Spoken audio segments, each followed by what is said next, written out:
Assalamualaikum warahmatullahi wabarakatuh. Hai teman-teman, gimana nih kabarnya hari ini? Semoga kapanpun dan dimanapun kalian sedang mendengarkan ini selalu dalam keadaan yang sehat jasmani dan rohani. Amin. Teman-teman ingat nggak, beberapa waktu yang lalu ada loh salah satu public figure Indonesia yang mengatakan bahwa dirinya menderita borderline personality disorder atau bisa disingkat dengan BPD. Nah, berdasarkan pengakuannya, dia sudah didiagnosa menderita BPD dari usia 13 tahun dan bahkan pernah berniatan untuk mencelakakan dirinya sendiri. Buat teman-teman yang bertanya-tanya apa sih sebenarnya borderline personality disorder ini? Jadi, borderline personality disorder dalam bahasa Indonesia itu berarti gangguan kepribadian ambang, yaitu gangguan mental serius yang mempengaruhi perasaan dan cara berpikir penderitanya, baik dengan dirinya maupun dengan orang lain. Orang dengan kondisi ini memiliki suasana hati dan citra diri yang tidak stabil, diikuti dengan perilaku impulsif serta kesulitan dalam mengelola emosi. Jika dilihat secara sekilas, banyak orang yang mengira bahwa borderline personality disorder ini sama dengan bipolar. Padahal pada kenyataannya, dua penyakit ini merupakan dua hal yang berbeda loh. Bipolar merupakan jenis gangguan yang menyebabkan perubahan mood yang sangat ekstrim, dari episode mania yang sangat bersemangat dan aktif menjadi episode depresi yang sangat sedih, putus asa, dan tidak bertenaga. Sedangkan borderline personality disorder merupakan kondisi di mana seseorang sulit untuk mengontrol emosinya, sehingga menyebabkan mereka memiliki perubahan mood yang sangat cepat, tidak percaya diri, dan sulit menjalin hubungan sosial. Dan lebih parahnya lagi, mereka bisa melakukan tindakan-tindakan yang dapat membahayakan dirinya sendiri. Gejala-gejala apa saja yang menunjukkan seseorang menderita BPD atau borderline personality disorder? Gejala yang dialami si penderita BPD akan berbeda-beda pada setiap orang, dan biasanya penyimpangan ini akan lebih mungkin ditemukan pada wanita ketimbang laki-laki. Beberapa gejala yang ada pada seorang penderita BPD adalah sebagai berikut. Pertama, kekhawatiran yang sangat kuat akan mengalami situasi buruk, misalnya seperti terabaikan, tertolak, dan tercampakkan. Kedua, punya pola berhubungan yang labil dan intens, misalnya mengagumi seseorang pada suatu saat, lalu kemudian tiba-tiba menganggapnya tidak peduli atau bahkan jahat. Ketiga, menunjukkan perilaku impulsif dan berbahaya, seperti berjudi, berkendaraan ugal-ugalan, seks bebas, makan sembarangan, menyalahgunakan obatan terlarang, dan lain sebagainya. Keempat, perubahan mood dan suasana hati yang cepat, dari sangat bahagia jadi gampang tersinggung dan gelisah tak menentu. Kelima, selalu merasa kesepian, mudah bosan, dan merasa hampa atau kosong meskipun berada dalam keramaian. Keenam, marah-marah untuk sebab yang tak jelas, nyinyir, dan bahkan berkelahi.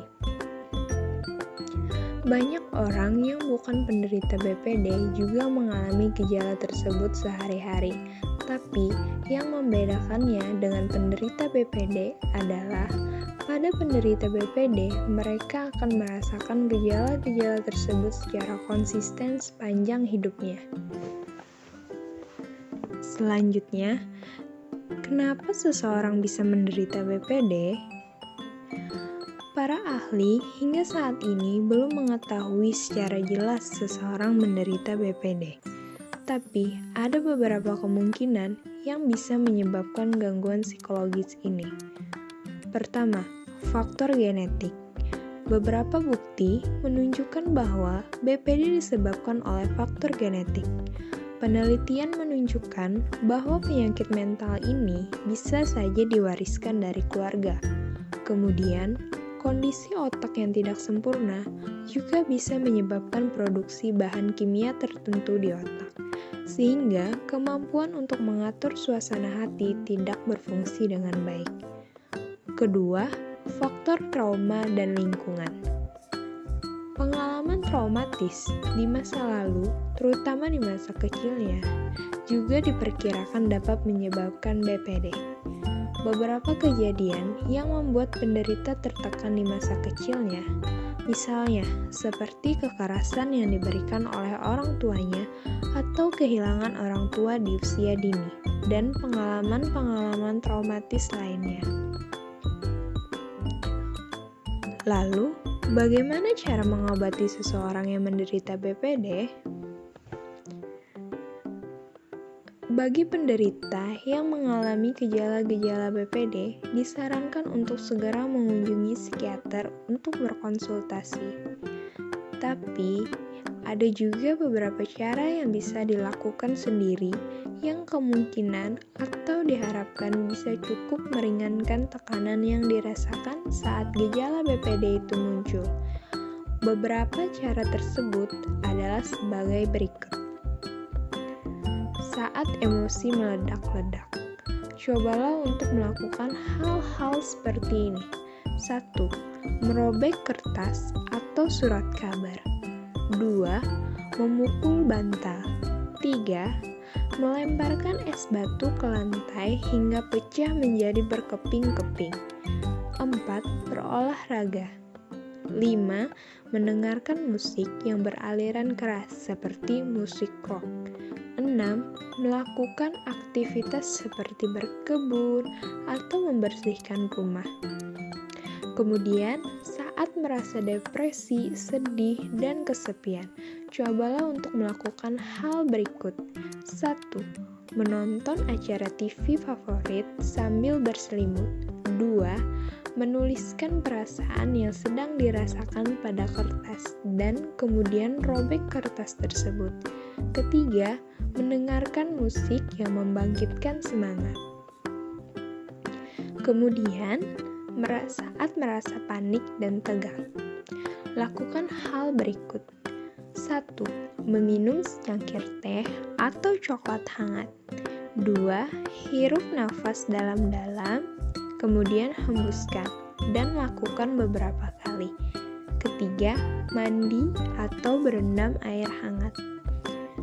Kemudian, saat ingin menyakiti diri sendiri, lakukan hal berikut. 1. Oleskan es batu di area tubuh yang ingin kamu sakiti. 2. Tempelkan lakban atau selotip yang tebal di tangan, kemudian tarik dengan cepat. Yang terakhir, mandi dengan air dingin. Nah, demikianlah beberapa hal tentang BPD atau Borderline Personality Disorder untuk kamu ketahui. Apabila ada salah seorang kerabat atau anggota keluarga yang kamu pikir menderita hal ini, sebaiknya kamu berhati-hati dalam menyikapinya. Coba kamu konsultasikan terlebih dahulu dengan pakar sebelum mengambil tindakan lebih lanjut. Semoga informasi yang ada di dalam video ini bermanfaat ya. Bila ada hal yang ingin kamu koreksi atau tambahkan, silahkan sampaikan di kolom komentar. Dan apabila kamu menyukai video ini, jangan lupa tekan like ya. And jangan lupa subscribe. Thank you for watching this video and see you next time. Wassalamualaikum warahmatullahi wabarakatuh.